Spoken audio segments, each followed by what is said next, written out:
Sir, nakita niyo yun, sir? Oo. Yan yung may mga between na yan. Oo. Di ba? Oo, yeah. Kakalangan nyo na lang ng kaldero yan, sir, pag lumalakas yung ulan. Oo. Pagkatapos nyo pong maligo, dito na rin po kayo, Recta BS. Wala na pong kwarto. Uy, sakto nga ito, pre. For rent. Rin. May tao kaya dito? Kaya, katukin natin. Katukin natin.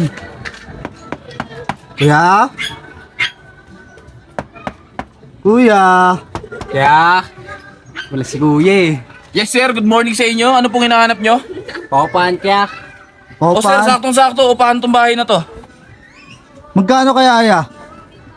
Sir, napakamura lang ng upa dito, sir. 5,000. Plus may advance na 2 months deposit. Ha? Ang mahal ah. Sir, wala nang mura na upahan ngayon, sir.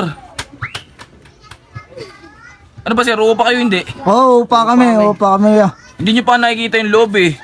Nagsasalita agad kayo ng mahal. Pasok kayo, halika. Sige, sige. Kanina Pwede nyo ba? nalaman na may paupahan dito.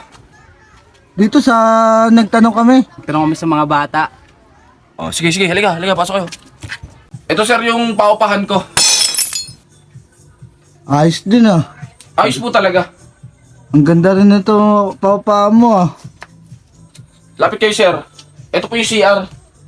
Yan. Yung CR. Taga saan pa po ba kayo? Batangas? King ina, sir, ang layo. Oo nga eh. Kasi Wala bang paupahan sa Batangas? wala. Ayaw namin dun. Alam niyo ba itong subdivision na to? Hindi ko nga alam yun eh. Ito yung Recta subdivision. Ah, kaya pa marami dito tao, no? Opo. Sir, bale, itong paupahan na to, sir. Recta na kayo. Ah. Halika kayo, sir. Lapit kayo. Ayun, sir, oh. Recta hugas na po kayo. Ay, oo nga no. Recta luto. Oo nga. Recta CR. Oo, Recta kain. oo nga no. Recta higa.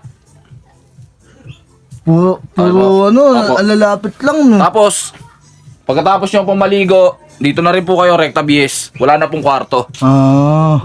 Kung gusto nyo po talaga mangupahan dito sa subdivision namin, sir, kayo na pong bahala dito magpa second floor. Kung gusto nyo magpa second floor. Ah, pwede pa itaas to. O, pwede pa. Hanggang third floor. Ah. Sir, lapit kayo, sir. Tapos, sir, katulad na ito, mainit. Pwede nyo na rin pakabitan ng aircon to. Tsaka dito, sir, wala po tayo ditong gripo, sir. Rekta kayo i-give. Rekta i-give? Opo. Grabe. Tapos, sir, pagka sakaling nag-start na kayo ng upa dito, sir, kayo na rin maglinis na ito. Ah. Kayo na po maglinis niyan. Yan. Tsaka dito, sir, halika kayo, sir. Sir, nakita niyo yun, sir? Oo. Yan yung may mga between na yan. Oo. Di ba? Oo, yeah. Kakalangan nyo na lang ng kaldero yan, sir, pag lumalakas yung ulan. Oo. Parang Yan, butas yan ah. Hindi, sir. Yan yung mga between pag umaga. Ah. Yeah, babalik na lang kami ya. Ano ba buwan ngayon? June po ngayon, sir. June. June. August kami babalik, ya. Dapat ngayon na lang, sir. Sa August na lang, sa August kami magka-peri. Balik na lang kami. Balik na lang kami ya. Basta ipagtanong nyo lang yung lugar na Recta subdivision. Alam na ng mga tao yan dyan. Oh, yeah. Salamat Sige, ah. Salamat din, ha. Ah, sige. Grabe yung upahan ni Kuya. Sobrang mahal.